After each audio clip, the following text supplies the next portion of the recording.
Good morning, ladies and gentlemen.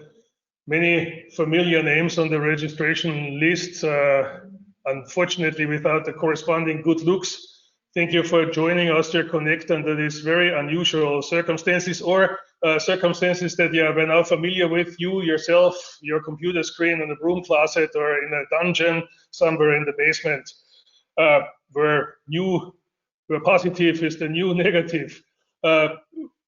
We have no housekeeping remarks. The coffee is where you left it. The toilets are where you have last seen it. If you have a fire, please escape. You can smoke wherever you want and whenever you want. We have done about 30 webinars with 4,000 participants over the last couple of months here at the Trade Commission. It's a continuous battle with technology and bandwidth. Mostly we win, sometimes we lose. Please bear in mind, Austria Connect 2020 is live, it's unscripted, it's dangerous, but it might add, specifically this danger might add a little bit of excitement to our sorry Tier 2 and Tier 3 lives. Austria Connect, ladies and gentlemen, has always been about information, but it has also to a large extent been about networks, about acquaintances, about friends, about lunch breaks, about breakfasts, about exchanging ideas, and about exchanging toolboxes. Austria Connect with all that will feel a little bit like a pornographic movie without naked people. We'll still try to keep it exciting. There is not much interaction. We apologize for that. There is a chat function on the right-hand side of your screen where you can communicate with us. We have learned from painful experience that interaction with more than 25 people is a recipe for disaster.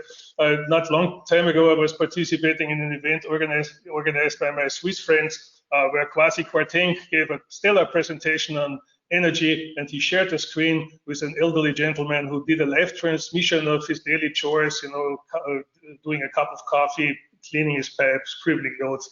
It was somewhat distractive. You get much more than you see. You only see me, but I would like to thank our partners, and there's credit due to the production team of the Trade Commission, Michael Gray, our brain, Peter Pesel, our tech wizard, and of course the lady who keeps it all together, my deputy Vera Meyer, who will also be with you for a large part of the programs as your master of ceremony. Let me briefly set the stage for what we have in store for you today. The pandemic has changed our lives, but it is changing our worlds in a way that we barely understand. It's transforming the consumer landscape, changing values, preferences, buying decisions, buying patterns. It's massively accelerating the digital transformation, but in the same time massively widening the digital gap that is already dividing our societies. It is to some extent putting globalization into reverse gear with lots of impediments to trade that will force us to rethink and sometimes rebuild our supply chains, and widely underreported. It's a big challenge for our societies, for our social web, for our democratic system, because whenever the support schemes will run out of steam, and they will, we have to think very hard about how we carry those along that have lost their livelihoods, their income, with little chance to regain them in the foreseeable future. Above all that looms the fallout of Britain's imminent departure from the European Union, with the future relationship still shrouded in mystery and uncertainty. We'll hear more about that a little bit later from Anand Menon. All this was not good news for the British economy, which is on a steeper decline than many other nations in the G7 club or on the European continent. And unfortunately is looking onto a much flatter upward trajectory. We'll hear more about that from Daniel Vernazza in the later stage. Of course, all that is no good news for Austrian businesses, Austrian companies doing business in the UK. Export declined by almost 19% in the first 8 months of the year. That's twice as much as the global or the European average. The image is somewhat distorted by an unproportionately large share of contract manufactured cars and automotive components, a sector that was severely hit by an almost 30% decrease of car sales and new registrations in the kingdom. Everybody who was not in the automotive sector, is doing somewhat better, having a relative connotation in this context.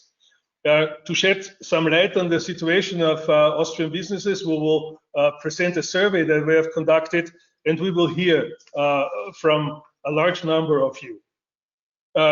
Whatever happens next, we are facing the fact that on the 1st of January 2021, the United Kingdom, come deal or no deal, will leave the customs union, will leave the common market, and will leave the harmonized VAT system, which will make business more expensive and more difficult for us, fortunately also for all or most of our competitors. The most pressing issues of this transition, or better the end of it, we will discuss with our law and tax experts at the very end of our session. We were mean enough to put the secrets at the very end. Before we start to look into the crystal ball, I would like to ask Austria's ambassador to the Court of St. James, I can never not say it, to join me on the screen, Michael Zimmermann. I would like to thank Michael for his continuous contribution and support for the Austrian business community. I'd like to include his team, specifically Katharina Kastner. Exemplary collaboration over the last couple of months helped us, I think, both to understand where we are and where we are going to. And I thank you, Michael, that you took time out of your schedule to talk to us at the beginning of Austria Connect 2020. Screen is all yours. Thank you, Christian. Thank you very much for the invitation to Austria Connect. This is my third Austria Connect already, and many of you out there know me. We have met at previous events. Unfortunately, today is only digital, but I'm still happy that Christian undertook the efforts to organize this meeting, because it's important to keep up the communication in these times. We have excellent speakers. I'm really looking forward to listen to Anand Menon again about the latest developments and his expectations for Brexit. But I want to share with you a few ideas of a few things what we are doing at the moment. Now, 2020 hit everybody here twice, with the Brexit insecurity and with COVID. And we at the embassy tried very hard to keep the support of Austrian interests here in the UK functioning. It was quite difficult in the first weeks. Our first tasks were to evacuate Austrians who desperately wanted to go back to Austria but had no flights or other means of transportation available. But once these first emergency measures were taken and people were safely where they wanted to be, we restarted our support functions for Austrian citizens, for Austrian businesses, and for a smooth functioning of political relations. And that will be our main duty in 2021 as well. From a rather frictionless relationship between Britain and Austria, we will change the relationship with frictions. How many frictions? Where they will hit hard, we do not know yet, but there will be frictions, and we see it as our duty to keep these frictions as low as possible. We have been running our services without interruptions. Passports expire, people need new passports, companies need documents legalized, and these things have always been, we have always been doing that. We are running at 50% home office, but we are always keep up our consular services, and we will do that in 2021. The big question will be how European EU citizens will be able to travel, work, and do many other things in the UK, and how companies will work, and the other direction as well. What about British citizens in EU countries? There has been some information. We share it on our website, but there is surprisingly many questions still open, and I'm afraid that even on the 1st of January, we that is both the European Union and the UK, will not be able to answer all questions in detail about the movement of people, the movement of goods, the technical details, the administrative burdens. So we have to work on that together. If you need update, check our websites, check the websites of the Embassy, of the Austrian Foreign Ministry, and if that doesn't help you, contact us directly. What do we expect for 2021, apart from the from the immediate Brexit effects and the immediate COVID effects? We are looking on the political side into the questions regarding the Union of the United Kingdom. There will be Scottish elections in spring, and it will be very important to watch these elections and to analyze what their result will mean for the UK. We will watch the situation in Northern Ireland, which could be critical, and which is certainly something that has to be watched very carefully. In this context, we will open a new honorary consulate in Belfast in the first quarter of 2021, so that we will have a sort of permanent basis in Belfast as the Austrian embassy as well. Another thing that is related both to Brexit and COVID are our professional networks here in the UK. We have started organizing networks of Austrians working in the finance sector, the Austrian Finance Network, in the health sector, in the legal sector, and until COVID, this initiative has worked quite well, and the exchange among the Austrian professionals here was very interested, and I think is something we will have to revive. At the moment, we do not know exactly who is still here in the UK. Many people have relocated, but we will build up these networks again, and if you support us in that endeavor, we would be very grateful. The same goes for the scientific, technological, academic cooperation. I think it's very important to keep the contacts, to keep the projects going, to do everything that this important sector and the universities will not suffer from Brexit more than necessary. To rebuild the business and economic relationship, the UK embassy has last year initiated the project of a conference called Economies of the Future in Vienna. Should have taken place in April, did not take place, but we will work to have that forum in Vienna as well in the first half of next year, to re-establish contacts and to see where we are going in many directions.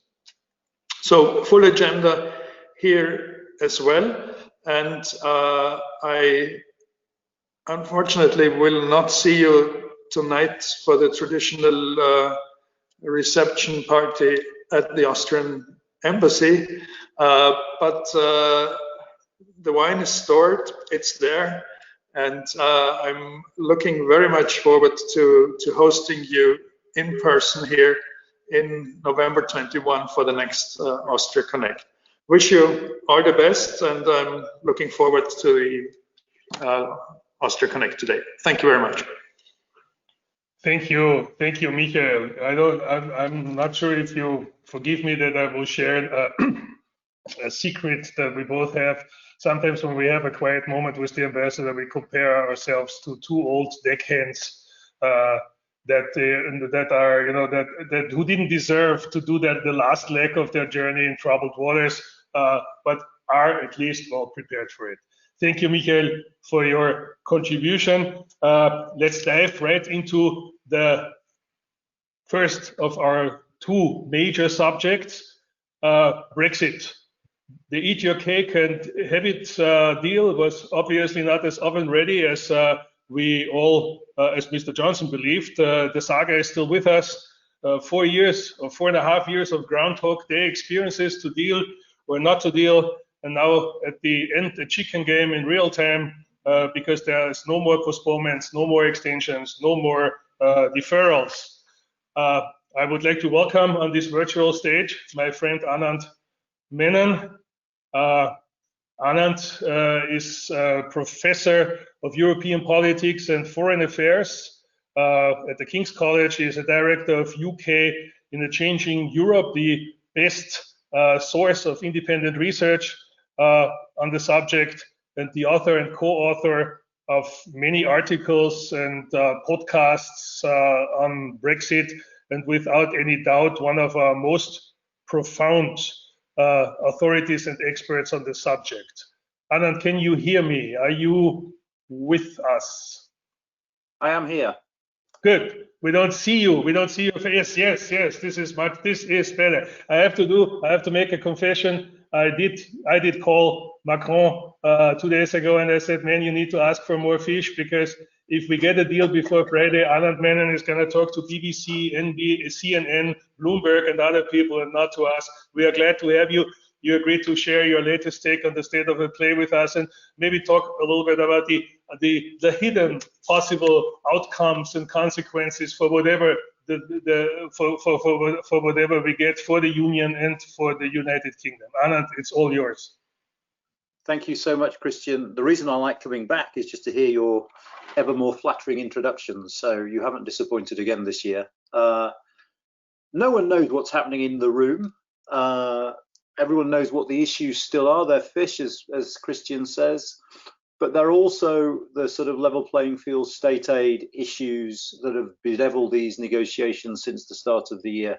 And ultimately, what I would say is the real negotiation on Brexit is not going on in bays between Michel Barnier and David Frost. It's going on inside the Prime Minister's head. Boris Johnson is, or will at some point, be doing the calculation as to whether or not it is politically savvier to make the concessions needed to get a deal or to go for no deal. What I'm going to do is talk briefly about what deal or no deal might mean, then come back at the end. I'm only going to talk for about 15 minutes, so we've got time for questions, and come back at the end to what the calculations the Prime Minister might be making are. No deal obviously has massive economic implications. By our modelling, we're talking about something approaching a 9% hit to GDP over a decade. The impact on manufacturing would be particularly severe because you would have tariffs and quotas in addition to regulatory divergence. Something that isn't talked about enough is that no deal would also mean a significantly harder border between Great Britain and Northern Ireland. And that, of course, is a politically very important border. If you are dealing with tariffs and quotas, the checks on goods traveling from GB to NI would have to be significantly more intrusive, whatever they agree in the Joint Committee, than would be the case even with the kind of minimal deal being negotiated. Equally, it is simply not the case that the impact of a no-deal Brexit could somehow be hidden under the impact of COVID, because the impact of Brexit would be different. If you think about the COVID pandemic, one of the great success stories of the pandemic has been the fact that food supply chains have continued relatively unhindered. After the initial blip where you couldn't buy toilet paper, the fact of the matter is, if you go into a supermarket, you can buy exactly the same fresh product that you could buy before at pretty much the same price. With a no-deal Brexit, that will not be the case. There will be shortages simply because of delays with fresh products at the border, and there will be price rises simply because of the relatively high tariffs that exist on food and agricultural products. The final thing I would say about no deal is the politics of it is fundamental. And by politics, I don't mean Boris Johnson's calculations. I mean the politics in terms of UK-EU relations. If there is no deal, the UK and the EU will, I suspect, engage in a bout of mutual recrimination and finger pointing. Relations between the two sides would sour very, very quickly indeed. And that means several things. Firstly, it means that neither side has an incentive to make things work better for the other side. So disruption will be significantly higher than in the event of a deal, because in the event of a deal, the French and the EU, it is in their interests as well to make that deal work and to make things work as smoothly as possible at ports. In the event of no deal, that incentive will simply not be there. The broader agenda of collaboration between the UK and the EU, by which I mean in NATO as much as anything else, will suffer because the two sides will be at loggerheads. And for the UK, this will be particularly significant because 2021 is one of the biggest years for UK foreign policy we have had for decades.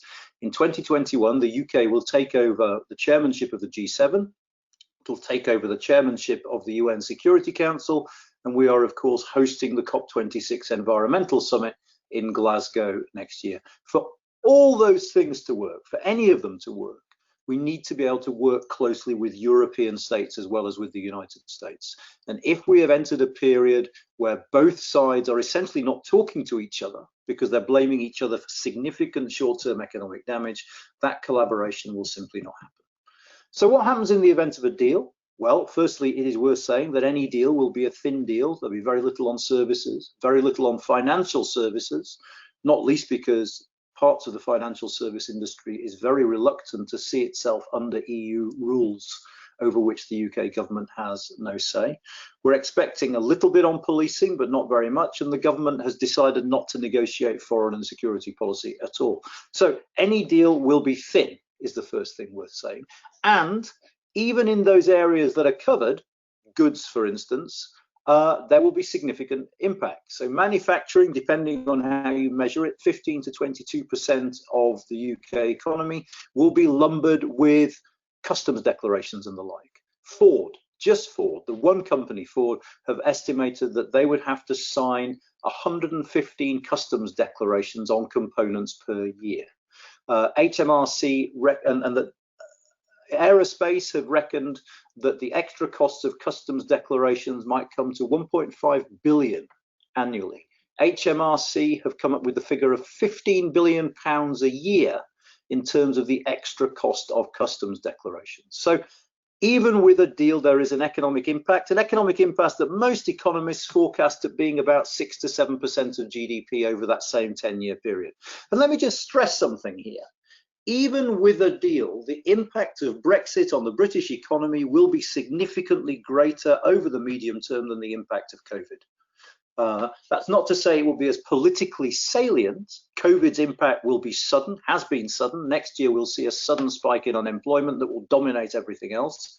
The Brexit impact will be more slow burn, will take place over a decade, but be in no doubt whatsoever, Brexit will damage the British economy more than the pandemic has. So what is the political calculation here?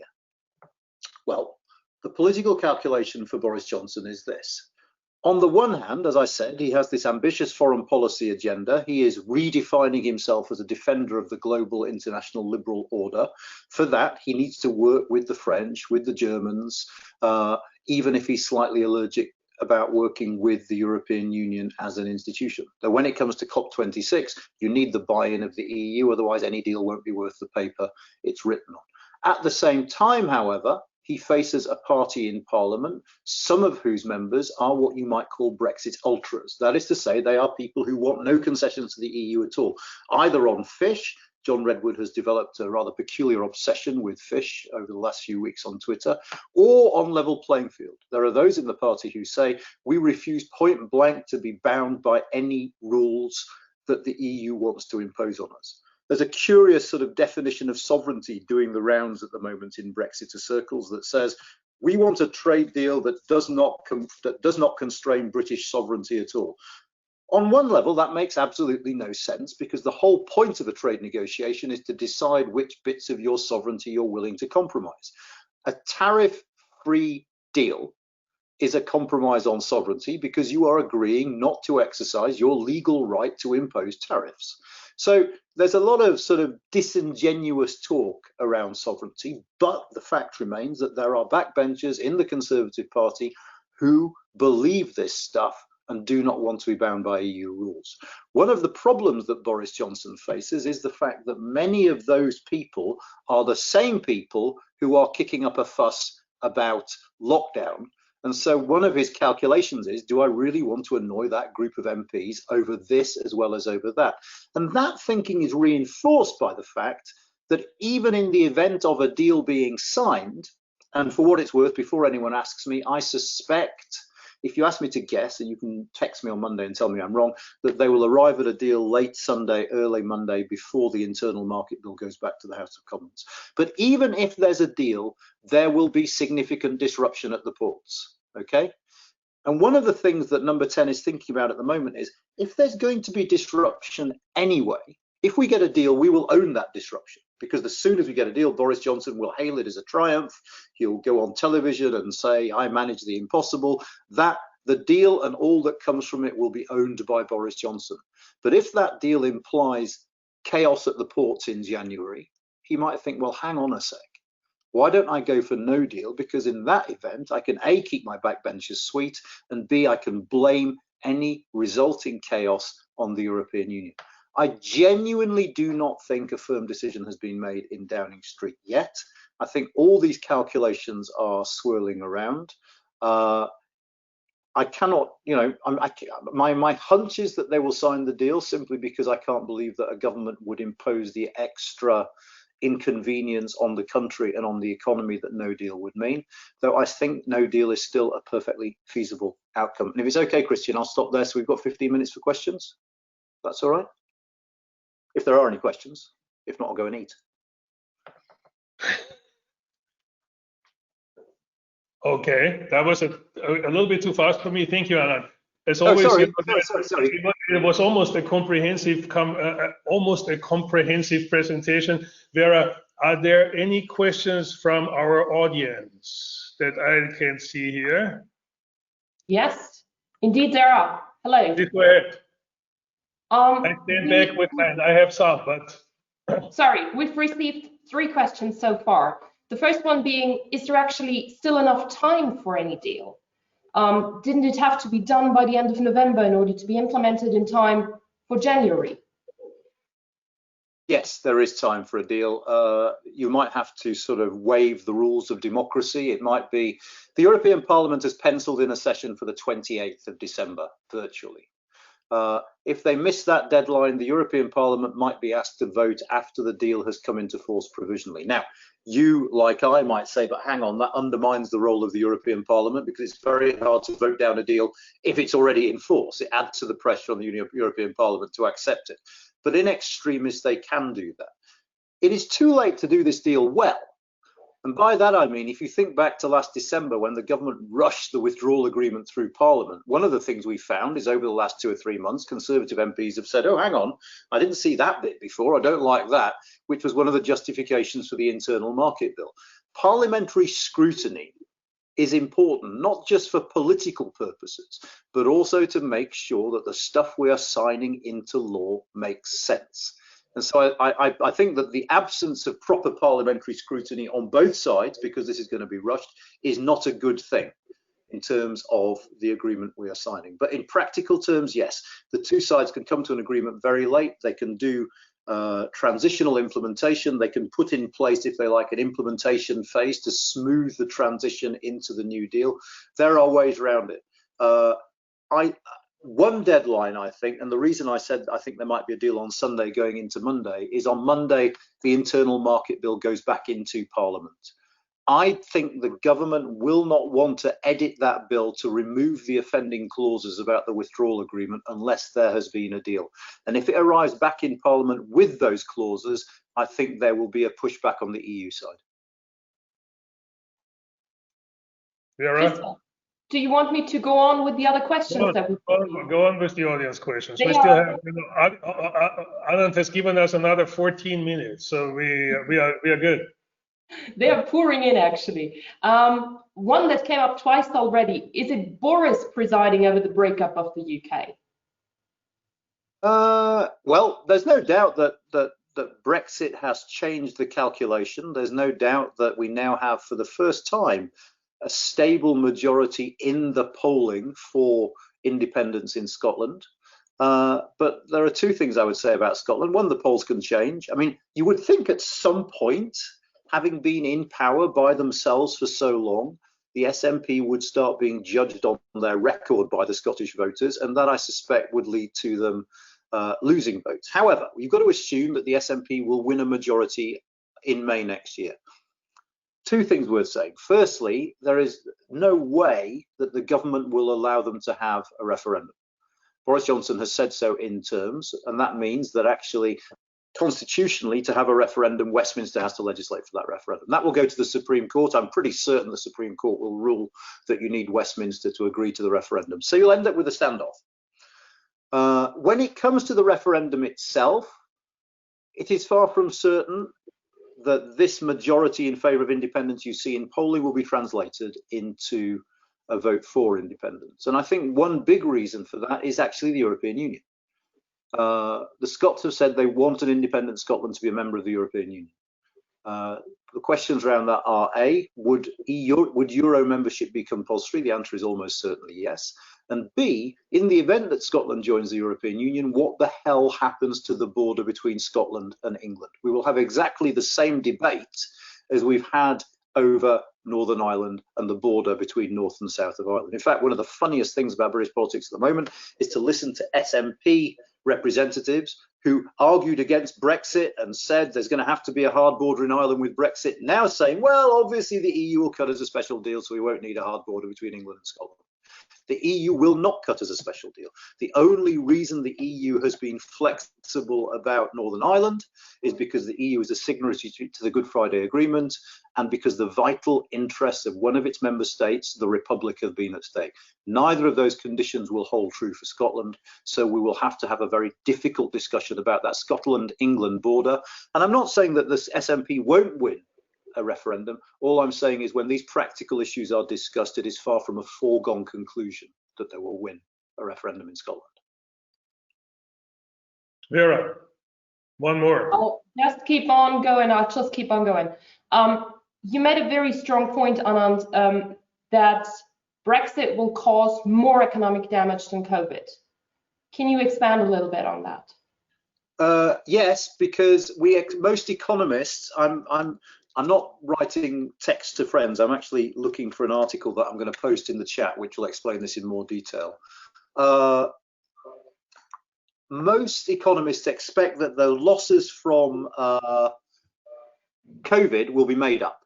That is to say, you'll end up with this sort of V shape or something approaching a V. It won't quite be a V, but in a sense, the growth that we've lost we'll catch back up with eventually. It'll take time because the economy will kick back into life. With Brexit, the effect is ongoing. You don't win it back because ultimately what you are doing is making trade with your nearest and closest trading partner more difficult. And that is forever. And because it's forever, the losses from Brexit in terms of the hit to trade with the European Union will be there forever. So over a period of 10, 12, 15 years, the losses from Brexit will significantly exceed those from COVID. It's also that Daniel Vernazza has a lot on that in his presentation that we will hear in a couple of minutes from now. Any more questions from our audience? Vera? Yes. Actually, the question that I know you have debated also a lot, Christian, so I will leave that one to you. I think it would be a good moment for your question to come in. All right. You know, Anand, the FT has, you know, had a headline about, you know, about a week ago. The EU pitches new post-Trump alliance with US in face of China challenges. So where does this leave global Britain in the future? Well, there's no doubt that Joe Biden is a fan of the European Union. He's a fan of European integration. He's an opponent of Brexit, and he will want to work closely with the European Union. That does not exclude the possibility of him working closely with the United Kingdom. Joe Biden might not like the Prime Minister personally. He might not like Brexit. He might not like some of the policies of this government. But actually, there are very strong military, diplomatic, and intelligence ties with the United Kingdom that have been around for decades. And the fact of the matter is that on the key foreign policy issues, the UK and the EU and the US are aligned. I mean, one of the ironies of all the talk about Trump is, for all the fact that Trump was seen as a natural ally of Boris Johnson, they clashed on Russia, they clashed on Iran, they clashed on climate change. Virtually nothing about their foreign policy agendas matched. Whereas with Joe Biden, the personal chemistry might not be there, but actually Joe Biden is on the same page on climate, on the same page on Russia, probably on the same page on Iran. And Joe Biden shares the desire of the UK government to create this kind of grouping of democracies, what Number 10 calls a D10, that they're thinking about launching at the G7 summit in the UK next year. So in substantive terms, I actually think the UK and the US will continue to work together quite closely. In fact, they will probably work together more closely under Joe Biden than they did under Donald Trump. I put a link in the chat to organisers, so you can feel free to share that. Michelle, just, you know, to stay a little bit with that subject, wasn't, you know, the special relationship, there was, to a certain extent, you know, I spent 8 years of my career, 12 years in the US. It wasn't that, you know, the special relationship is not as deeply rooted in the US as it is here. And from the US perspective, it was, of course, always because the UK had a major and important seat at the European Union's table. Will that change the kind of importance that the US politics will kind of give to what's happening in the UK? Absolutely. One of our great functions for the US was to act as their eyes and ears inside the European Union and to act as a bridge between the Europeans and the Americans. And that purpose is no longer served by us, and they'll have to look elsewhere for that. I think it was Helmut Schmidt who said the special relationship really is special because only one side knows it exists. And it's absolutely the case that, you know, if the UK have taken this notion of special relationship far more seriously than the US have. That being said, the UK has been the go-to ally of the United States for a long time on all sorts of questions, not just intelligence and counterterrorism. But I think it's true to say that in the aftermath of the Iraq War, even in the United Kingdom, the special relationship has been perceived as being slightly less special. On the US side, I think that the combination of Basra and Helmand made the US military reconsider just how much use the UK is. And on this side, I think, starting with David Cameron, even the Conservatives have been slightly more arm's length with the United States than had been the case traditionally. So I think it's a special relationship that has become less special in some ways. But I still think it's, in foreign policy terms, it is an important partnership, and both sides will continue to see it that way. In the same way, I think that actually the French and the British will continue to collaborate on foreign policy, particularly if there's a deal, because we have so many interests in common. And the final thing I'd say is, it might be that Joe Biden wants to prioritize relations with Germany as the most important EU economy. But let him try working on foreign policy with Germany, and I think it's only a matter of time before he gets slightly fed up with that and turns back towards member states that are more similar in their approach to foreign policy matters. Anand, one last question before we let you go to prepare for your BBC appearances coming up in the next couple of days. Get a haircut. Is the story? No, it's looking good. It's wild, but this is what your personality is. So, you know, I was on the BBC 2 days ago, and someone wrote in and said, "Do you share a hairdresser with the Prime Minister?" Which is the most offensive thing. Yeah, but you know, I would rather look like you than me. You know, homemade haircut and a lot of gel into it in order to not look like, you know, Einstein, you know, on his worst day. Last question. On the 1st of January, is the story going to be over for British society? Is the societal divide going to continue to dominate the conversation in the future, or is Brexit off the boil there? One of the best and most effective ways of figuring out someone's view on Brexit was to ask them questions about values, about law and order, gender equality, gay rights, all those sorts of questions. Which I mean that Brexit triggered an identity divide in British politics that went far beyond Brexit. People still interpret things that are going on through that lens. Remainers think the UK economy is doing badly. Leavers think the UK economy is doing quite well. So whilst the issue of Brexit might fade, though I still think it'll be around for the next few years, because we'll be living with the consequences of this for a while, and we'll be adapting to the consequences for a while, that values divide in British society that has come to the fore since the referendum, that has reshaped our politics. 82% of the people who voted Conservative last December were Leave supporters. The Conservatives created a Leave coalition that isn't a socio-economic coalition. It's made up of the prosperous shires plus working class northern voters. It's a weird political coalition that it is virtually impossible to design an economic agenda to please. But I do not think, because this is a question of values and identity, that that divide is going to go away anytime soon, to be honest. Anand, thank you for your time. Great as always. We look forward to see you on television. We will frequently over the next couple of days or weeks, and we were very proud that we got a preview on that from you personally today. Thank you again, and see you all the soon, very best, everyone. in person.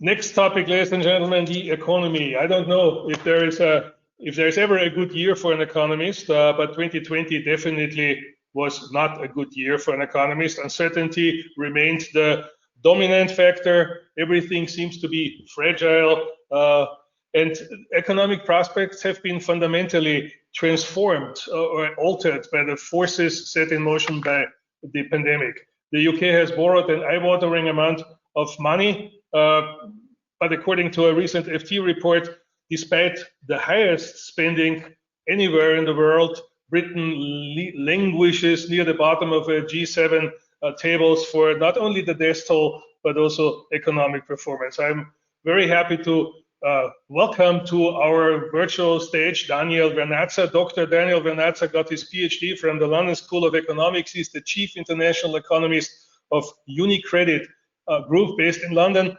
For all you not familiar with the Austrian banking scene, UniCredit is the 97.5% owner of Austria's second, third, or largest bank. There's always discussions about that. Bank Austria is traditionally the banker of industry. Daniel has borrowed the room of his 10-month-old daughter, or 10-weeks-old daughter, and he has agreed. 10-weeks-old daughter. Congratulations from us again, and he has agreed to share his insights and forecasts with us. Thank you for being with us, Daniel. Thank you, Christian, and thank you very much for the invite to this Austria Connect UK 2020 event. It's a pleasure to be here, and it was great to hear Anand's comments there on Brexit, which I thoroughly enjoyed, and I agree with 100% for what it's worth. I'm going to speak about the UK macro outlook. I'd also touch on Brexit and the impact that will have on the economy.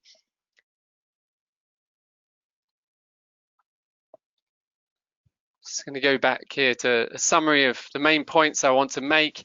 So I'm going to look back a little bit over the last few quarters and the impact of COVID on the UK economy. The UK has clearly underperformed peers. It is the worst performer in the leading group of G7 nations. And I'm going to talk about why that underperformance has come about. And I'm going to speak about the short-term growth outlook for the UK and the Eurozone and the US, and contrast that with what's going on in Asia. It's not good news. It's going to be a very difficult winter ahead. Things will look much better from the spring. The UK and global economies will recover. Restrictions will ease as the weather improves in the spring, and then mass vaccination, probably by the summer, will be a game changer for the UK economy. But it's going to be a long road to full recovery, particularly for the UK. And That's because Brexit headwinds will be with us next year in particular. So far, there's been no changes to the rules between trading between the UK and the EU, our largest trading partner. That all changes from the 1st of January next year. There will be transition costs, there will be long run costs, and I'll speak briefly about those. There's also a risk that fiscal tightening comes in 2022. And that's because clearly the public finances are heavily strained by this pandemic. The UK deficit is going to balloon towards 20% of GDP this year, fiscal year, and that's only really rivaled by the US. In Europe, deficits have not ballooned to these extents, around half of that amount. My base case, or our base case at UniCredit, is that the fiscal tightening is delayed. So the difficult decisions are pushed back. Tax rises, of course, are not vote winners. You don't want to do those just before the next general election, which will be in May 2024. That has to be called by then. So probably the baseline is that things will get delayed. Boris Johnson is certainly of that view. You see in the news the other day that there will be a tussle between the Treasury and Number 10, with Number 10 not wanting to put taxes up anytime soon. So I think those hard decisions will be delayed. Meanwhile, we can be sure that the MPC will not raise rates for a long, long while, several years. As I said, the UK is a laggard of major economies. It's likely that, assuming there's going to be a Brexit trade deal, there will be a trade deal, then inflation will likely stay low for the foreseeable future, below target through 2022. So we'll start with the global economy, and this chart here just shows global GDP growth annually and puts our forecasts in there, which we published at the end of last month. You see the big hit to GDP in 2020 from the COVID crisis. This was the largest hit to GDP in modern history by a long, long way. But we are seeing a fairly strong rebound. That's the nature of the crisis, that we had these lockdowns which artificially depressed GDP for a period because things were just simply closed, and we saw that when those non-essential businesses were allowed to reopen, that economic activity came back. But we're still well below where we were pre-crisis. So this chart here shows the GDP change between the third quarter of this year, which is the latest data we have available, and compares that to the pre-crisis level of GDP in the fourth quarter of last year. And you can see for the UK, it's underperformed its peers, with output down almost 10% compared to pre-crisis levels. Middling is sort of the Eurozone, with Spain underperforming as well. But the Spanish economy is more heavily dependent on tourism, and so it was naturally more affected, but also got hit quite hard by the virus as well early on, along with Italy. So that in particular explains Italy's underperformance. And then Germany doing relatively well. It's a more manufacturing-oriented economy, less exposed to the social interaction of part of the services. And Germany also had a less of an outbreak of the virus. It was more contained, and they were able to reopen earlier than others. The US has had quite a different experience. It hasn't locked down to the extent that Europe did early on in the spring, and it reopened early. It allowed the virus to rage, and levels were still quite high even when the reopening was happening in late April, early May. And it experienced the second wave much earlier than Europe as a result of that, and now is experiencing a third wave, which is particularly vicious, as we'll see in the next few slides. Asia has outperformed, and here I only have China, but if I had put, so China is the final bar on the right there, output is almost 4% above pre-crisis levels. But if we were to look at, for example, South Korea, then output is only down around 1.5% compared to pre-crisis levels. Asia was hit first by the virus, starting in China, so it reopened earlier as well. So it was more advanced in the recovery, but also it's been extremely successful in containing the spread of the virus. And the single most important determinant of the economies this year has been the prevalence of the virus. So that explains that. So let's look at the path for the virus and what's happened, and try and provide some explanation for why the UK has underperformed its peers this year. So this chart here shows the number of new COVID-19 cases per million persons. So I put it per million so that we compare across countries, and we've smoothed it a little bit, providing 7-day averages. And you can see the UK there is the thick red line, and it's experiencing now a second wave, along with Europe, and a few weeks behind is the US, which is now the epicenter of the latest wave of the virus. Now, we know that initially when the virus hit, there wasn't the ability to test. Testing was only done in hospitals, and so these numbers are in a way misleading, because it suggests that the virus is more prevalent now than it was back in the spring. That's actually not the case. We can see that if we look at deaths. So this chart here looks at number of new COVID deaths per million persons. The UK this time is in the lighter red color, and you can see the Euro area there in the thick red, dark red, deep red. The UK was hit hard by the virus. It didn't lock down early enough. It saw the warning signs. It had the time to do so. It saw what was happening in Italy, who was first hit in Europe. It was fairly random that Italy was hit first, and that was unfortunate indeed for them. But the UK had time. It had a couple of weeks to lock down, and it didn't. It took too long, too slow to react. There wasn't enough PPE and etc. And consequently, the virus rage, you see it peaking higher per million persons, the number of deaths, compared to other countries.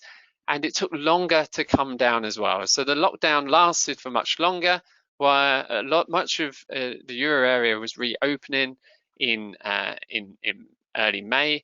The UK was still locked down. Shops didn't open until the middle of June, and then hospitality didn't open until early July.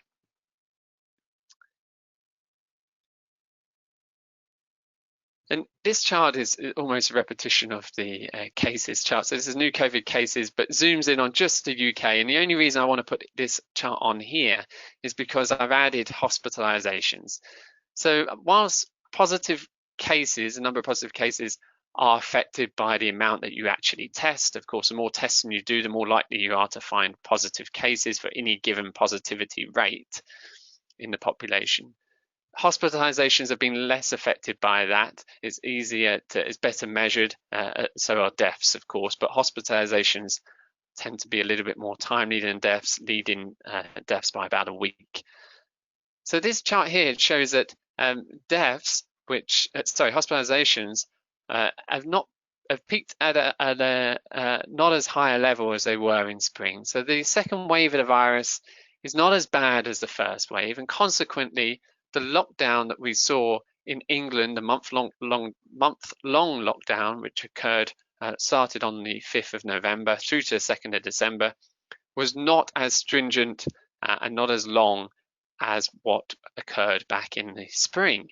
And that's because we have learned from the virus, so we could target the restrictions better. So manufacturing and construction were excluded. People were encouraged to go to work in those sectors. The schools were kept open, they were prioritized. There was more mask wearing and these other better testing. And so that has allowed the restrictions to be somewhat less than what they were in the spring. And consequently, the hit to the economy in the near term will be less than what we saw in the spring, but there will be a contraction. And I'll talk about that in a minute. The other thing to say is the lockdown in the UK is working. You see the numbers coming down here in cases quite sharply. Down around 10,000 from the peak on average per day. And then hospitalizations are coming down too now. Deaths have yet to come down because they're a lagging indicator. But importantly, the numbers are still very high. And so England is now entering a three-tier system where there are more areas in the top tier of restrictions, and the top tier of restrictions are more restrictive than the 3-tier system that we had in October, going ahead of the lockdown that took place in November. And the restrictions, we think, are likely to remain relatively high and going to have to remain relatively high through February. So it's going to be a long, hard slog, unfortunately. Whilst they will be eased around Christmas time, that will inevitably lead to another further outbreak of the virus, increase in the numbers, and the restrictions will need to be tightened further in early January, we think, and last through February. So the consequence of the lockdown is pretty clear. This chart here shows Google mobility data for the sector of retail and recreation. So it's a number of visits to the high street, to places of recreation, to museums, to restaurants and other things. And you see the drop off here in the thick red line, which is for the UK. You also see the big drop down in France earlier, because it locked down a little bit earlier than the UK. And you've seen now latest the big drop off in Austria of mobility indicators because of the lockdown there, pretty strict lockdown. And we see that pretty clearly. So the single best indicator actually of relative GDP performance during this crisis has been the Google mobility indicator. If you were to use one, you would use that indicator. It's correlated extremely well, highly correlated with the impact on GDP. So we're going to get a contraction in UK GDP in the fourth quarter now, and we think in the first quarter as well. And so the UK will enter a technical recession. Now, I said that I think the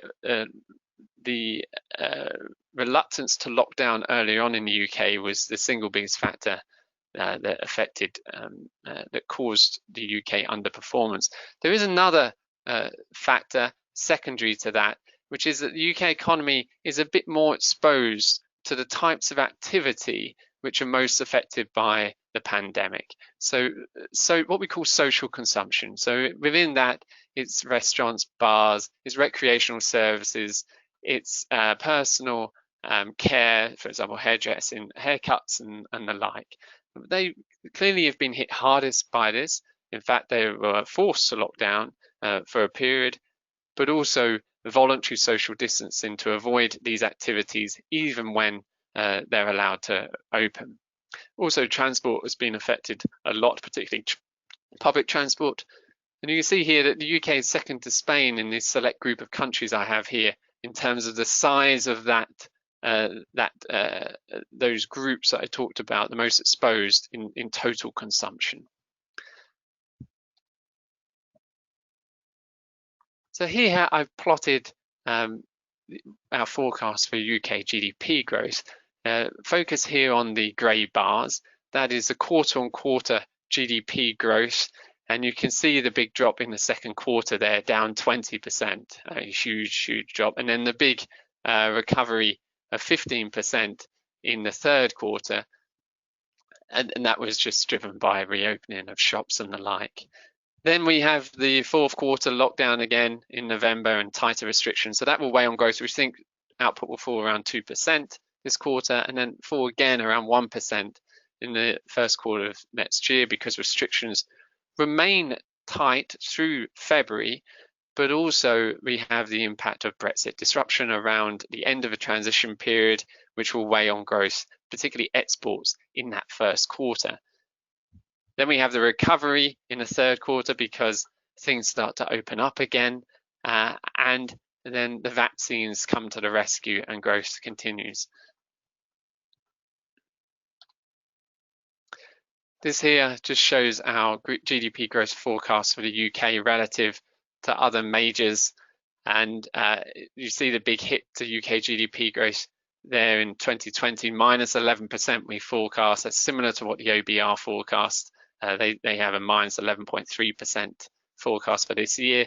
Then we have a recovery next year and 2022. You see the recovery is faster in growth rate terms in the UK compared to, say, the US or the Eurozone. But remember, we're coming from a much lower base. So actually, and what I should have added on this chart, is that by the end of 2022, the US will be well above pre-crisis levels, we think. The Eurozone will be above pre-crisis levels, but not as much as the US, whereas the UK would not quite have got back to its pre-crisis level of GDP, even by the end of 2022. Now, I think on the outlook over those next 2 years, there are going to be two big forces, right? The first is good news, I think, for the UK, and that is the vaccines are going to come to the rescue. Now, one would think that the hardest hit by the pandemics would see the greatest return, the greatest boost from a vaccine being a game changer and allowing people to go back out and spend on social consumption. And remember what we've seen, I mean, one way to characterize this crisis, a pretty crude way, is to say that the relatively well-off in society have cut back on their spending, they cut back on going out to restaurants and things that they used to do and enjoy. And as a result of that, they've saved a huge amount of money. They saved on transport and holidays and the like, and their incomes have not yet been affected really at all by this. So they've saved a lot of money. And the question is, will they go and spend it when a vaccine comes along? Will they go out? And we think they will, but not all of it. It's going to be a long road back. Meanwhile, unfortunately, the lowest lower incomes in society have been hardest hit by this crisis. Restaurants and things like that, the hospitality sector, tend to employ a lower income, lower skilled people being employed in those sectors. That's where you've seen the big job losses and the big hits to income. This chart here shows that it's a survey done by the Ipsos opinion polling company, Ipsos Mori, and they've asked globally, all at the same time. They did this survey in the second week of October, how likely people are to take a vaccine if one were available, and also how quickly would they take that vaccine. So this chart here shows how likely they are to take it. And as you see in the UK, it's relatively high as well. So not only would a vaccine be particularly good for the UK because it's been so badly hit by the pandemic, but also because it's going to be good because UK people tend to be more likely to take vaccines. They actually take a lot of the flu vaccine, so I presume that's one factor behind it. And more so than European peers, and particularly the US, where there's an anti-vax movement there. So that hopefully will be in the UK's favour. You see, contrast that with China, where and other emerging markets where they are very keen to take the vaccine, very likely to take it as well. But set against that for the UK outlook is Brexit. And this is going to hang on the economy, drag on the economy for a long, long while, unfortunately. And next year, you'll have this short-term disruption as well. And then you'll have the long-term effects, negative effects. So this chart here shows UK employment intentions, a survey by the British Chambers of Commerce for the third quarter. This is employment intentions over the next year, and they're just very, very low.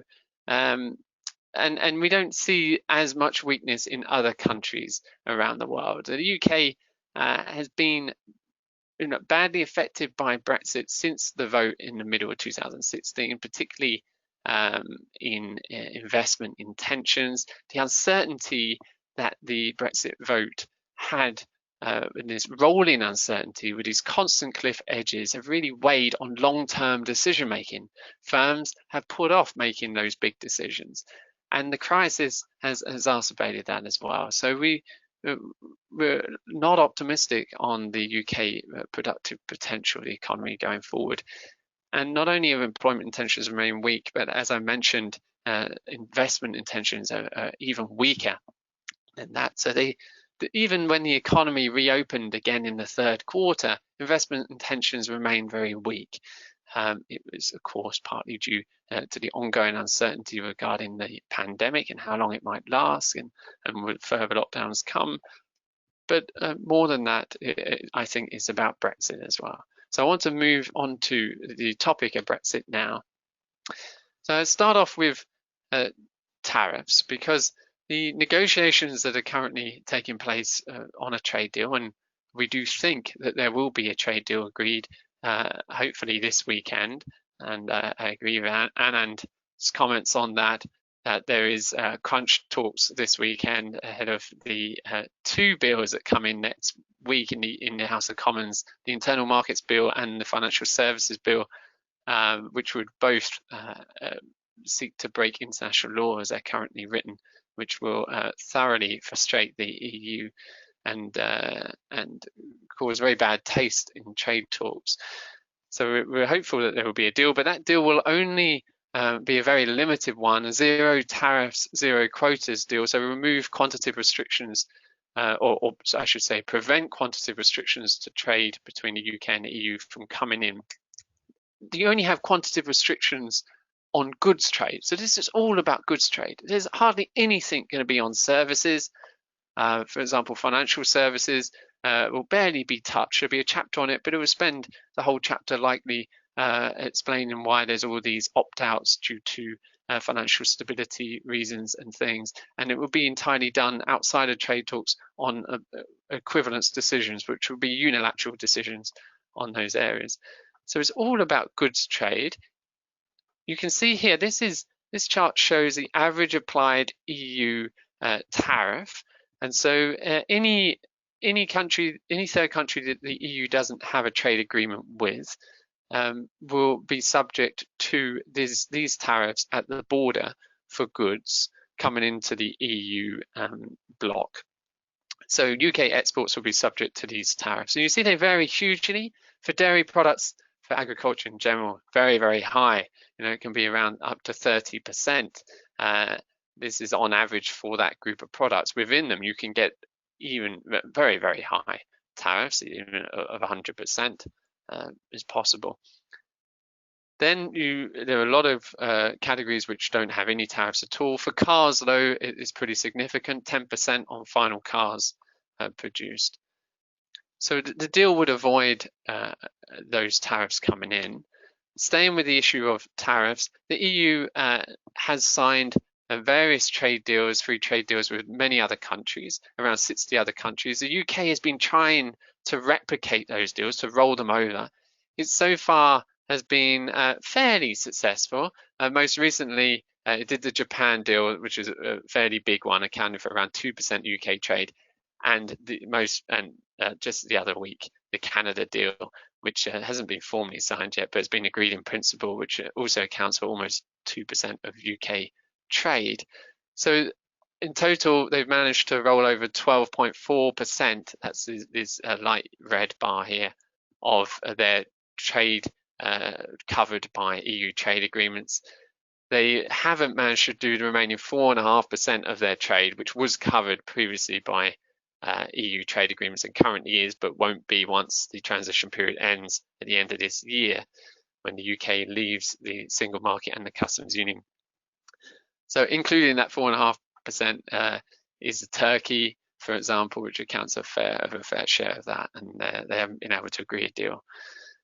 But of course, the EU accounts for the vast majority of UK trade, 48% of UK trade. The UK has said, and it was written in the Conservative manifesto for the 2019 election, that it is going to seek to offset disintegration with the EU with signing trade agreements around the world. Very optimistic. It wants a trade agreement with the US. It wants one with Australia, one with New Zealand, first and foremost. That's going to take a long while. Trade agreements typically take years, so don't expect them to come to the rescue in the near term, at least. Now, I'm just going to move now to the short term and how well prepared firms are for the changes that are coming when the transition period ends at the end of this year. And again, we don't actually know, of course, what's going to be in a deal if there is a deal agreed. There is no text that's been circulated, no draft text. 95% of the deal has been agreed, but of course the last 5% is the hardest part of it. And there's still, as you've seen probably in the news, a lot of uncertainty as to whether a deal will be agreed. It's a pure political decision. Firms are mostly not fully prepared for the changes that are coming. partly because they don't even know what the new rules are going to be, because if there's a deal, they will be different to no deal, of course, and also because the authorities are not fully prepared. You probably saw the paper by the National Audit Office, which said there will be significant disruption at the border, even if there's a free trade deal agreed before the end of the year and implemented by the 1st of January.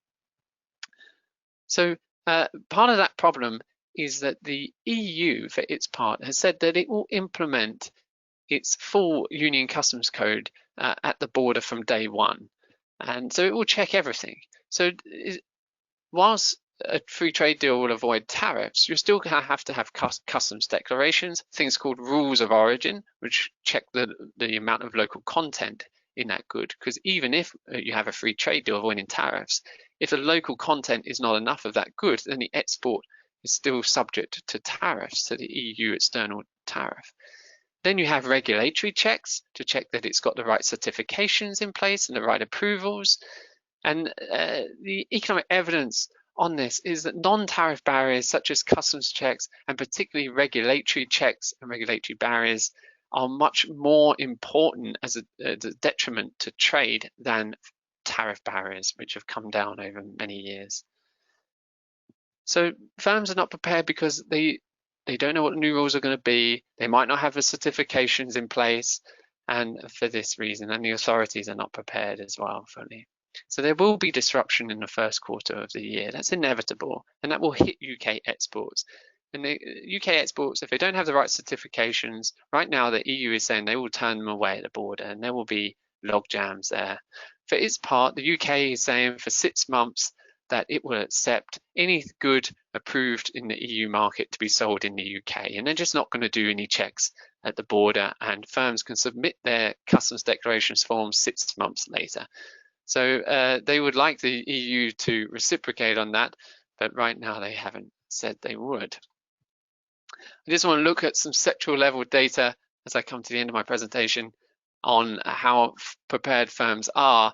And this chart here is from the Bank of England decision-making panel survey of CEOs in the UK, of UK firms.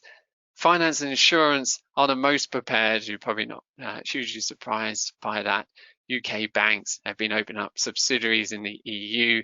UK headquartered banks like the bank I work for have been taking mitigating action to make sure they can continue their business in the UK. Getting the approvals and such. Manufacturing, wholesale, and retail are the least well prepared, and you can imagine for retail and wholesale, it is where logistics is very important, the movement of goods across the border, and in particular any disruptions there will weigh on stocks of the goods and means that we might not be able to get them to the final consumer in the UK. Also, transport and storage is quite behind in terms of preparations.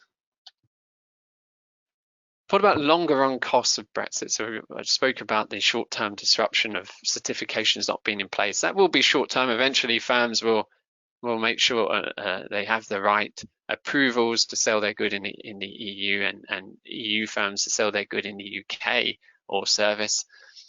Longer run costs of Brexit.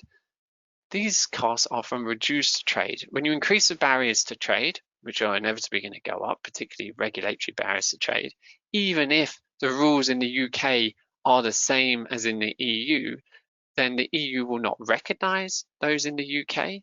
It's what it's saying at the moment. And so you would need these extra testing and approvals to get those certifications in order to sell your good into the other market. And of course, over time, those rules may change. UK rules may diverge from EU rules, and then the barriers of trade increase because firms not only need to get the right approvals and to sell into the other jurisdiction, but also need to match the right rules as well. So they'll have two sets of rules if they are selling to the UK market and the EU market.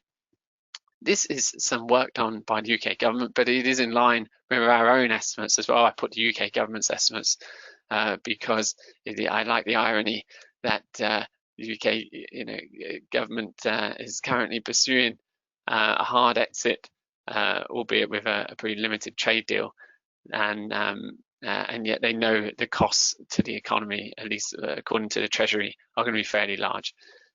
So they think that in the event of a no-deal Brexit, that the long-term impact in about 15 years' time, if you compare where the UK economy would have been if it had stayed in the EU with where it would be if it left without a deal, then without any trade deal at all and trading on WTO rules, then the economy would be around 9% worse off. In the case that a basic free trade agreement, which is currently being negotiated, is finally agreed and ratified, then the UK economy would still be around 6% or more worse off. Interesting point here is that I spoke about the non-tariff barriers being more important than the tariff barriers, and that is shown by those estimates there. You see that the difference between having a no deal or a pretty limited free trade agreement avoiding tariff barriers is not huge, but still important. Talking about 2% of GDP, that is economically significant, but it's not the bulk of the cost. The bulk of the cost is in regulatory barriers. And not only those reduced trade flows, but reduced investment flows as well, which are very much interlinked with trade. And we're going to have the costs come in the form of reduced specialization. So the more you can trade, the more you can specialize in the goods that you are good at producing and import the rest. That will be reduced, and so you're less productive. You can produce less amounts. Embodied in those trade flows are transfers of knowledge and information and know-how that will be reduced, and so it will weigh on the productive potential of the economy. We're also going to have probably less inflows of EU migrants, and so in level terms GDP will be less as well, and probably in per capita terms as well, because the evidence is that migration improves productivity. So that was the end of my presentation, and would be delighted to take questions if there are any. Daniel, first of all, thank you very much. Hard work. Not many good news, but we need to know what we need to get prepared to. Vera, any questions from the audience? Indeed, yes. We do have, here I am, hello. We do have quite an engaged audience today, and a couple of questions popped up. I'd like to start off with one that goes into the area of reshoring. We were asked if reshoring is a result that we see either of COVID or Brexit, and if we see it happening, if it is particularly attractive for companies in certain sectors. Yeah, I mean, the move to reshoring away from outsourcing activities probably started well before the crisis and well before the financial crisis as well. There's been a move away from globalization and outsourcing that dates back to 2003 in the global economy. And it's not completely clear why that is. I mean, around the same time, there's been a move towards nationalism and populism in politics, which could be a driver of that. Brexit, of course, is one of the main examples of nationalism and taking back control and the like. So that is going to only exacerbate those trends away from outsourcing and globalization, and I think that is something which is going to be with us for a while now. Okay, and then moving on to the second area that was of high interest for a couple of our viewers. Is there any way, or do you see any room for the UK government to take a deal and actually turn it into a real competitive advantage? It's hard to see that, at least in the near term. I mean, people talk about, at least in financial services, the UK turned into the Singapore and Thames of Europe. That largely depends on which government is in power at the time. You can imagine the Conservatives, cutting red tape and cutting taxes and things, and providing support to offset the barriers to trade, which are going to go up, of course, as a result of Brexit. But a Labour government would probably do the opposite, right? Would increase regulation and the like, and have looked to raise taxes, at least corporate tax and things. So I think it largely depends. The manufacturing sector could benefit from a weaker exchange rate. So probably one of the big reasons behind the strong pound over the last few decades has been the size of the financial sector, which has dragged brought flows into the country, and that would be helpful for the manufacturing sector. But of course, there are significant headwinds for the manufacturing sector too, and they would at least want a free trade deal. I mean, I think the argument for, if there is an argument for Brexit, and I don't think it's very strong, and I think now's the wrong time anyway. The one argument which I could see some merit on is that the UK would increasingly get voted down on certain issues in the EU. Right, there is a move towards the single currency and towards centralising power for the Eurozone. You see now with now that the UK has left the EU, that the Eurozone has finally now agreed on pooling debts in a larger way with the EU Recovery Fund, which is a game changer, we think, albeit a temporary one, will probably become permanent. And the UK was never politically aligned with that view. It never wanted British exceptionism, of which there was many accounts of this, and so they were increasingly going to get voted out. They had very special arrangements, particularly in financial services, where they had a veto on legislation, and they often didn't need to use that veto, but they had it. But in other areas, you could imagine, particularly with the shift to qualified majority voting on issues away from unanimity, which was done, that change in the Lisbon Treaty, that the UK would get outvoted on some issues that it cared about. Whether that makes any economic difference, I think is questionable. So. I think we, in the interest of time, we need to leave it there. I had, numerous questions, many things that I always wanted to know, never dared to ask. They will remain unanswered. Daniel, thank you very much again for being with us. I think it was great and very well structured insight. I have never seen, a presentation by an economist better targeted to an audience of business people than yours. Please enjoy the rest of the time. If you think I have bad news for you, if you think that, it is difficult with a 10-week-old and a 3-year-old, it's gonna get worse when they start to go. Thank you. Thank you very much. Hopefully, maybe next year at Austria Connect 2021. I have now a little internal remark where with great fear I look at the time. Are we having a time limit of 2 hours as I see it on my dashboard? Because then we have to kind of rethink our program. If not, just to come in to let you know, the software won't shut down on us. But I fear that a lot of people might get hungry around 1 o'clock. So if we go over for more than half an hour, we have according to this clock running on my screen, we have another 25 minutes to go. That would not be enough, but we try to be as quick as possible. We are, being prepared for the worst does not hold us back from hoping for the best. And what we are all hoping for, and especially how we dealt with the unusual circumstances of 2020, is the subject of our next chapter. 18 of you in the audience have agreed to share their stories with us. But before we get to this part, I would like to quickly take you through a survey that we conducted a few weeks ago with 270 questionnaires sent out, and the return rate of 25%. We easily won the global championship of our 70 offices and took that as a heartwarming and gratifying proof for the close, amicable, affectionate relationship between the Trade Commission and the business community. Let us quickly do the numbers. Gonna take me to the brink of my capacities as I have to speak, think, and click. But but let's see if how well I'm doing about that. So here, who did the survey?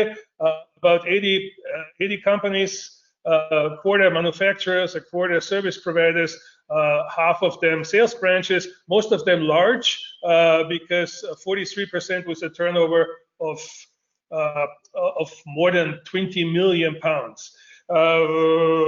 For the vast majority, 78%, of course, their overall business environment, not the economic situation in general, had of course deteriorated over the last 12 months. But it's interesting to see that for a small minority, the pandemic didn't matter or even meant a boost to their performance.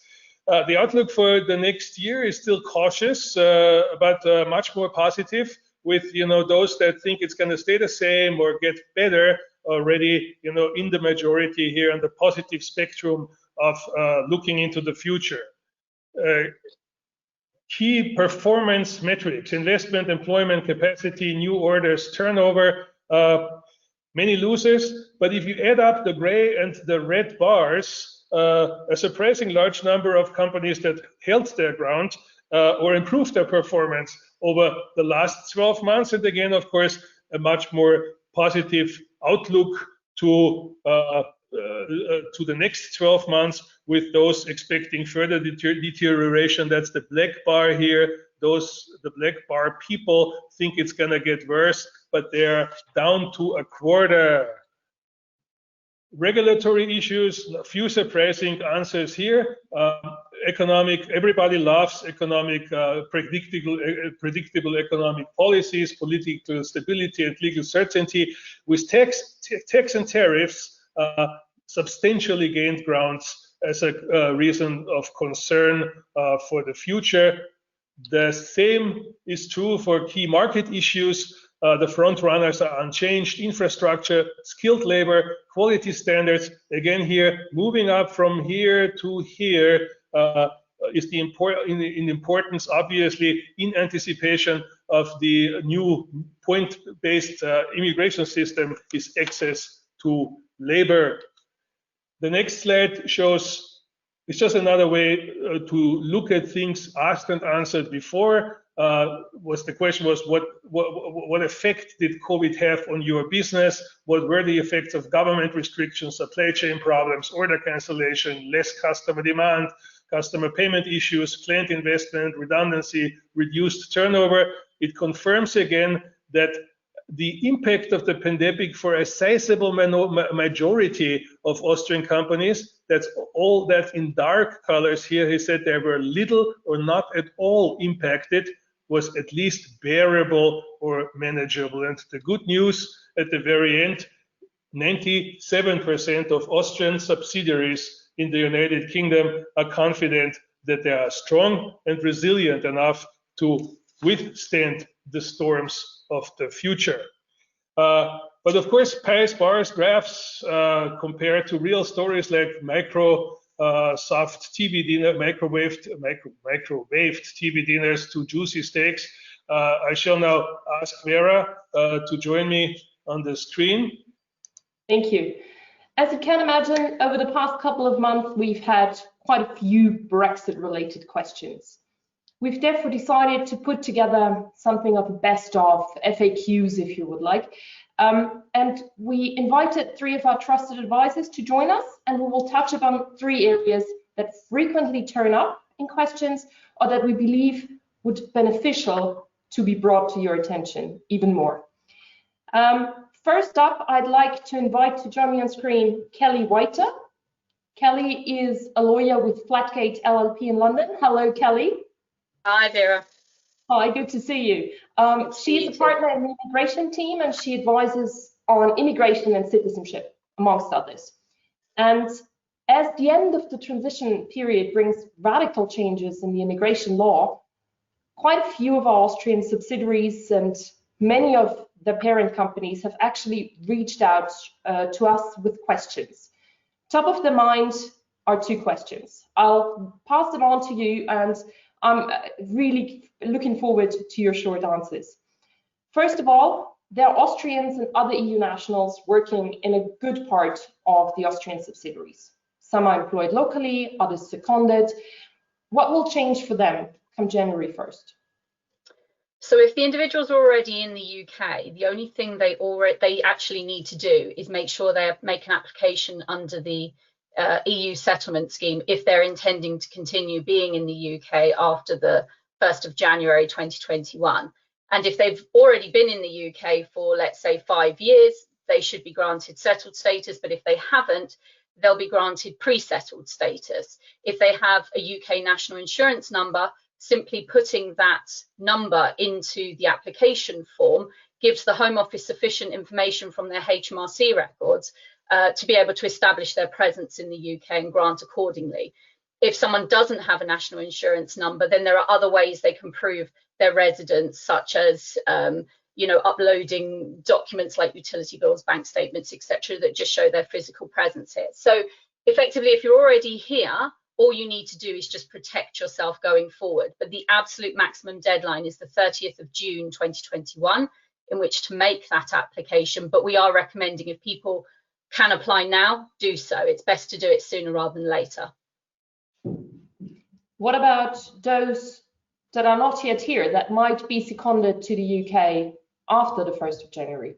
So if they're coming after the 1st of January, then they will be subject to our new immigration system, which will be coming into place. And if they're not going to be doing activities which are covered under the visit visa rules, they will be required to get a work visa in advance of their arrival. And in order to get that work visa, they will require sponsorship from a UK entity. So you must have a trading UK presence, which can then, if it doesn't already have one, can obtain a sponsor license and thereafter can sponsor those individuals to come into the UK.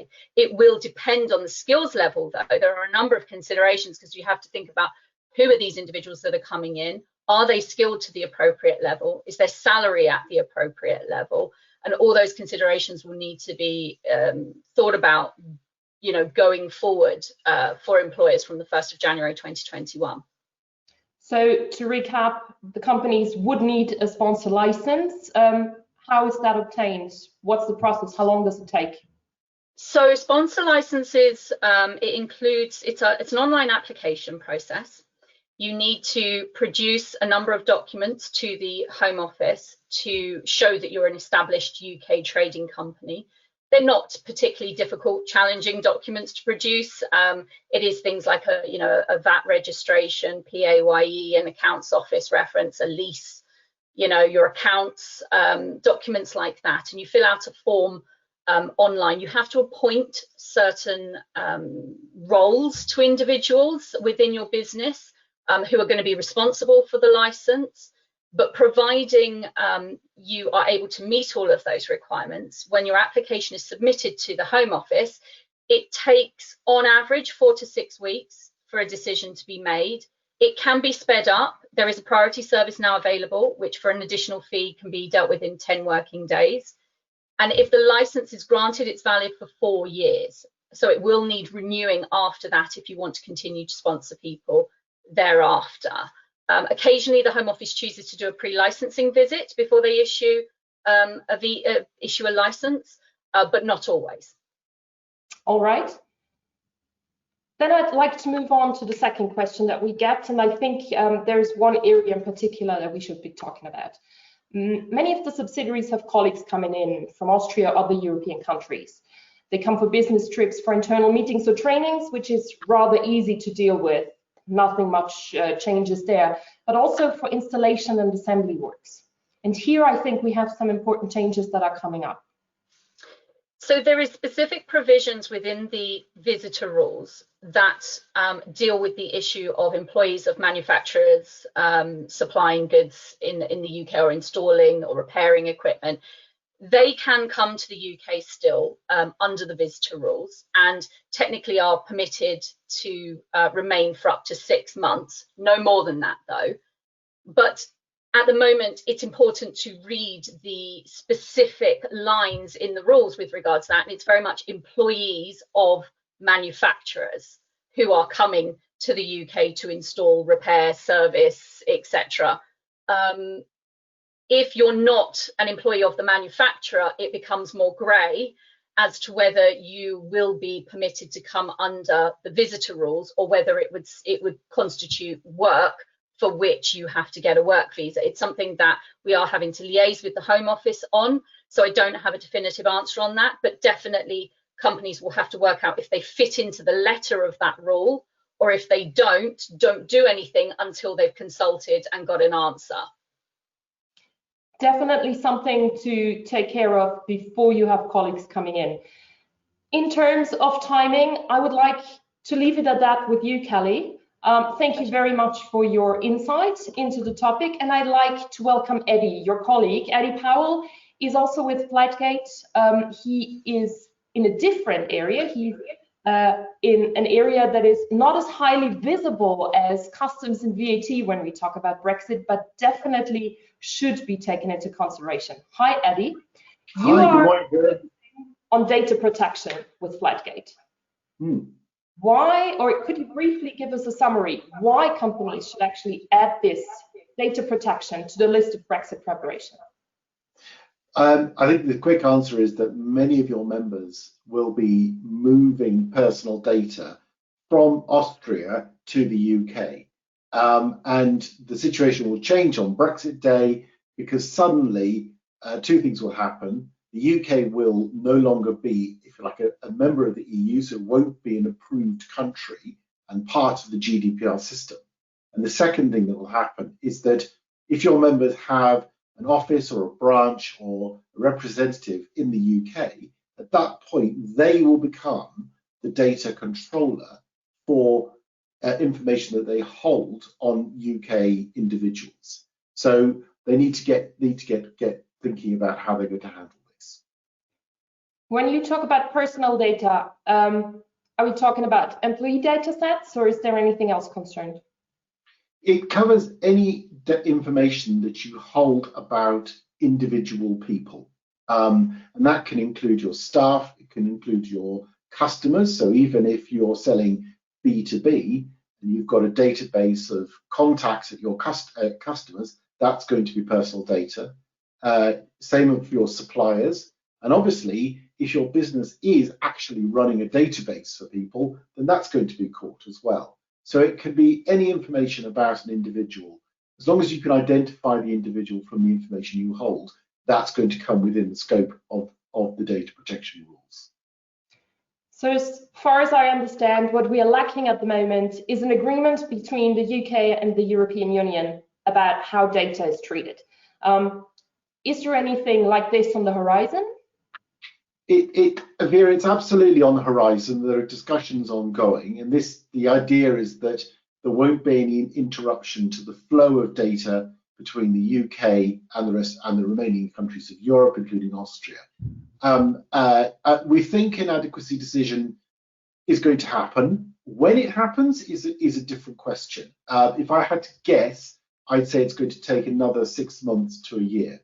So I would suspect by the end of 2021, we'll see an adequacy decision in place. I'd be very surprised if that wasn't the case. That is good to know, but there is still a year to cover. How can companies prepare? How can companies prepare themselves? I mean, is there an easy solution to bridge this gap?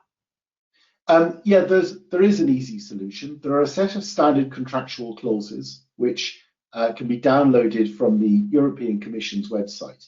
I should say that it's quite important that everyone realizes I'm talking here about transfers of data from Austria to the UK. Actually, going the other way, it doesn't matter, because the UK government has said they will not take any action about data transfers from the UK to the remaining EU countries. So it's only if you're bringing in data that your Austrian company and you will need to set up a little agreement. If you haven't got an arrangement in place, like binding corporate rules or some other scheme, you'll need to set up one of these standard form agreements, which can be downloaded from the European Commission website or the ICO website here. And you'll also need to just do a little memo to say why you're happy that a person in the UK will be able to comply with those agreements. And in that regard, it's worth just doing a search onto the UK government website, and they have the documents that they have provided in support of an adequacy decision. And that sets out why UK law is fine from the point of view of GDPR, and that will give you the basis for entering into one of these standard contracts. So it's basically a document exercise, but put it in place in time for 31st of December and you're pretty much covered. Definitely something our companies should keep in mind. If you haven't done so, please think about how this might affect your company and how you can mitigate the risks. Thank you very much, Eddie. We are under time pressure, so I'd like to move on to our last expert, and I invite Alex Altmann from Blick, Rothenberg to join me. Hello, Alex. Hi, Vera. Hi. Nice to be part of Austria Connect again. Yeah, very unusual Austria Connect it is, but we try to keep it going. Alex, I don't think I need to introduce too much. He is a tax expert specializing in UK and European VAT, as well as cross-border tax disputes. And that's exactly what I'd like to jump in. Alex, Brexit and VAT, what's on the horizon? Yes, so you will be all aware that the UK left the EU as a member on the 31st of January this year. However, the UK continued to apply the EU trade framework during the transition period we are currently in, which ends in 26 days. From the 1st of January, the UK will be outside the EU trade framework and does not follow the EU VAT rules anymore. So there's quite a big of change coming on the 1st of January, including a lot of VAT simplifications, which won't be available anymore to UK companies trading in the EU and EU companies trading in the UK. Very brief, very concise. That's how I like it, especially when you're behind time. No, but let's move on to the second area that has posed a lot of questions for our companies, or a lot of headaches, actually. Let's move on to Brexit and customs. What do we have to prepare for? So, as I've mentioned, the UK will also leave the EU Customs Union after the end of the transition phase on the 31st of December. This means for the first time since 1992, there will be a customs border between the 27 EU countries and the UK. There are no more EC sales, but we will have to deal with exports and imports. If we get a trade deal in the end, there won't be tariffs that apply to 99% of goods that are traded between the UK and the EU.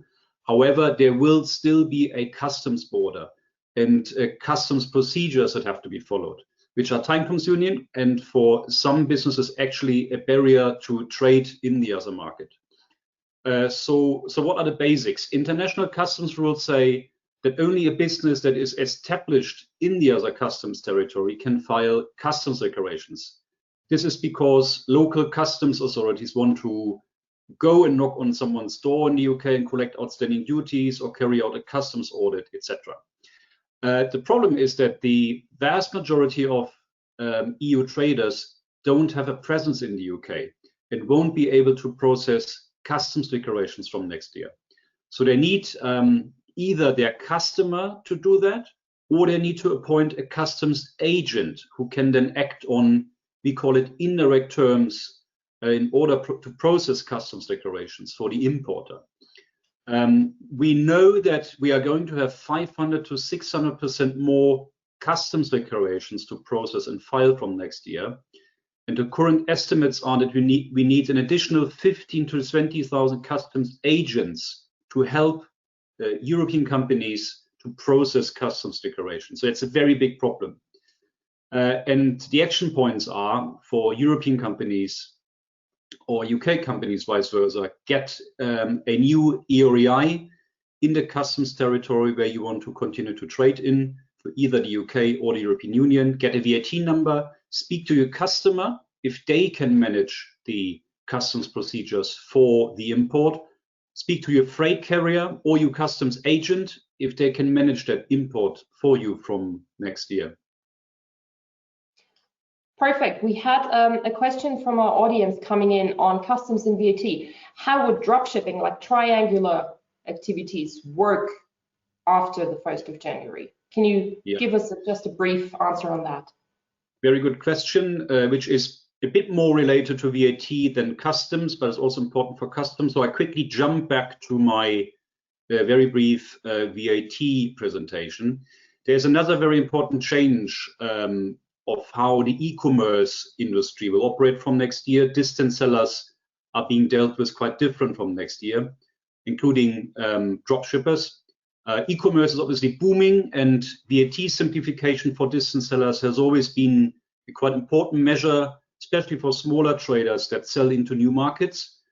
The bad news is that VAT selling threshold of 100,000 euros is gone from next year. And if you operate a web shop in the EU or the UK and you sell directly, you will have to charge VAT from your first sale in 2021. The good news is that this does not apply for online marketplaces like Amazon or eBay.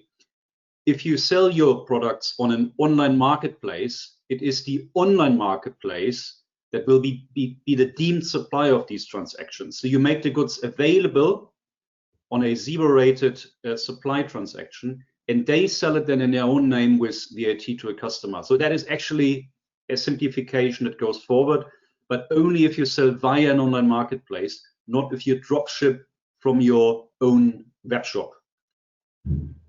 Thank you very much. There was a second question I would like to pass on. How will input VAT work after the transition period? Yeah, another very good question. Another good news, because the UK is introducing a reverse charge mechanism for import VAT. So currently, if you import something from outside the European Union into the UK, you have to pay 20% import VAT at the border in cash, and you then have to reclaim the import VAT on your next VAT return. So sometimes you have to wait 3 months, 4 months until you have the cash back. From the 1st of January, the UK is introducing what we call a postponed import VAT accounting scheme, which means you no longer have to pay import VAT in cash, but you can account for import VAT and deduct it at the same time on your next VAT return. So quite similar how EC acquisitions currently work in the UK. So it is actually a benefit, a cash flow advantage from next year. Thank you very much. And I can give you 1 more minute for your last slide, because I know this is an issue that some of the companies have, and we're talking about Northern Ireland. Right, okay, yes. So when I first looked at the changes in Northern Ireland, I thought, well, I probably won't be affected because none of my clients actually trade with Northern Ireland, but it was wrong. I have a lot of clients who operate warehouses in England or Scotland, and I have customers in Northern Ireland. And that's why these issues in Northern Ireland are also very important for many European companies. So obviously there's political agreement to avoid a hard border on the island of Ireland after Brexit, and as a result, Northern Ireland will remain part of the European single market for goods only. And that is provided by the Northern Ireland Protocol as part of the withdrawal agreement. Consequently, there must be some sort of customs border between Northern Ireland and Great Britain, and Great Britain is England, Wales, and Scotland. If there's no customs border between the Republic of Ireland and Northern Ireland, there must be some sort of border between Northern Ireland and England, Wales, and Scotland. This is where it becomes complicated, because Northern Ireland will basically have a dual VAT and customs regime where it stays inside the European single market, but also inside the UK internal market, and has different reporting obligations. I have given very brief answers to transaction questions on my slide. And if someone has a specific scenario, specific questions, please give me a call or email me, and I can discuss that particular case over the phone. Thank you very much, Alex. We have to do a sporty finish. So I would like to say thank you, Alex, and ask Christian to come back on screen and hand over. Christian, the floor is yours once again. Thank you. Thank you to all of you, all these great contributions. I wasn't explicit enough specifically to those of the company representatives that came forward. This brings us, ladies and gentlemen, after 2 hours and 30 minutes to the end of this year's never to be repeated proceedings. Those 42 of you that have stayed with us now until the very end have a very special place in our heart. The other about 30 that succumbed to webinar fatigue a little earlier, they have our sympathy. Austria Connect number 5, 2021, in a still unknown but spectacular surrounding, will take place on the 5th of November 2021. Please mark your calendars, and let's end this on a positive note. I think the pandemic has made us all suffer, but it also has made us creative. It has made us understand what technology can do. It has shown us what the limitations of technology is, sometimes in the course of this webinar. And it made us mainly think about what's really important in our lives, in our businesses, moving in our world. Our world has been shattered into 1,000 parts, but we have an opportunity to pick them up and reassemble and reshape them for something better.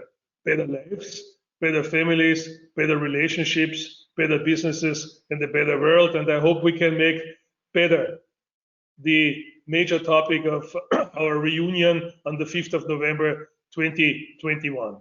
With this, thank you all. Be well, be good. We hope to see you soon. Thank you, Vera, for your contributions, and namaste. Thank you. See you soon again. Bye-bye.